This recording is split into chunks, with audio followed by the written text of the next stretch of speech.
اعتراضات در پیوند به روبوده شدن عبدالرؤوف 9 ساله از سوی آدمربایان در بلخ. عبدالرؤوف دانش آموز یکی از مکاتب خصوصی در بلخ نزدیک به 1 ماه پیش در جریان رفتن به مکتب از سوی آدمربایان که لباس نظامی بر تن داشتند اختطاف شده و تاکنون پلیس و امنیت ملی در این ولایت هیچ سرنخی از این کودک 9 ساله به دست نیاوردند.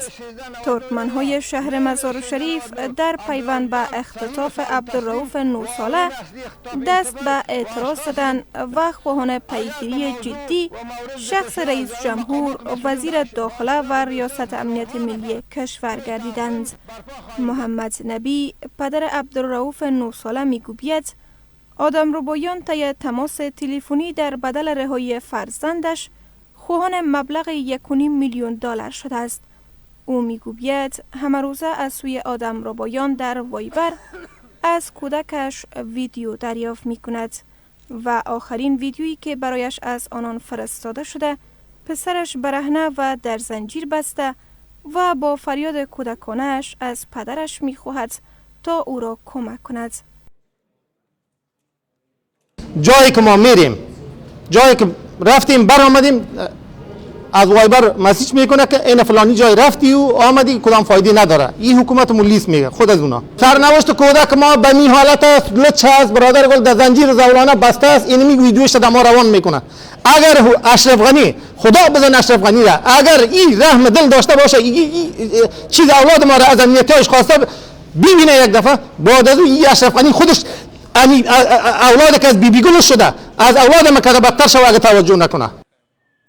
این اعتراض کنندگان خواهان آزادی عبدالرؤوف از چنگ آدمربایانند و هشدار می‌دهند که اگر ارگان‌های امنیتی به زودی از سرنوشت این کودک 9 ساله خبر ندهد، آنان اعتراضاتشان را در سطح 9 ولایت شمالی کشور راه اندازی خواهند کرد.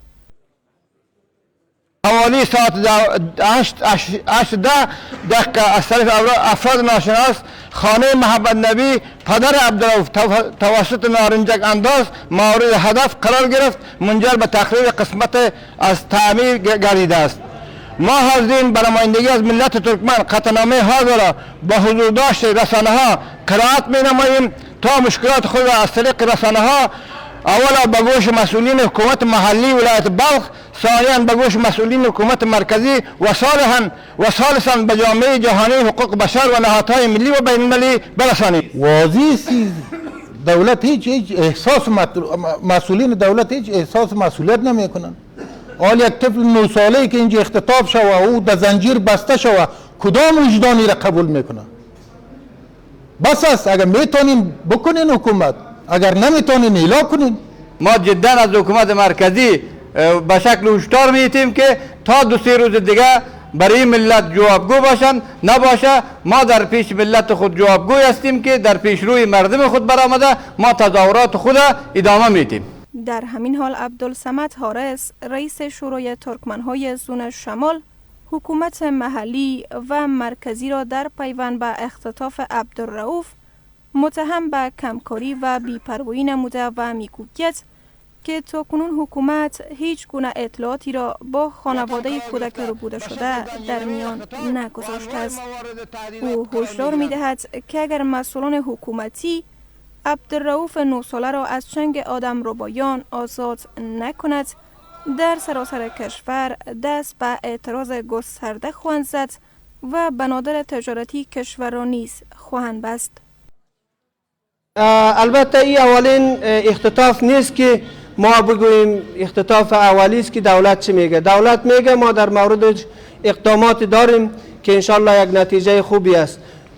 وقتی که اختطافچی توسط اینترنت، توسط تلفن 1.5 میلیون دلار میخواه، موقعیتش تثبیت نمیشه که اینطور یک چندین افرادی بود که حتی اختطافچی در برابر که پیسهشان داده نشد کشتن. اما منیر فرهاد سخنگوی مقام ولایت بلخ میگوید در پیوند به رهایی عبدالرؤوف تحقیقات نیروهای امنیتی و کشفی جریان دارد. طفل قبلا اختطاف شده بود، کوشش‌های ریاست امنیت ملی با بخش کشف استخبارات قماندانی امنیت جریان داره. دیگه همه روزه اینا در جستجوی طفل است. امیدوار هستم با همکاری فامیل و وسایل تکنولوژی دروز انشالله که در آینده بسیار نزدیک سرنخی از کودک پیدا شد و صحیح و سالم به آغوش خانوادهش بر بگرده. قابل ذکر است خانواده های زیادی در بلخ و سایر شهرهای افغانستان هستند که از زمان رفتن فرزندانشان به مکتب و تا برگشت آنان به خانه دلهره دارند. دلهره‌ای که مشخص نیست چه زمانی به پایان خواهد رسید.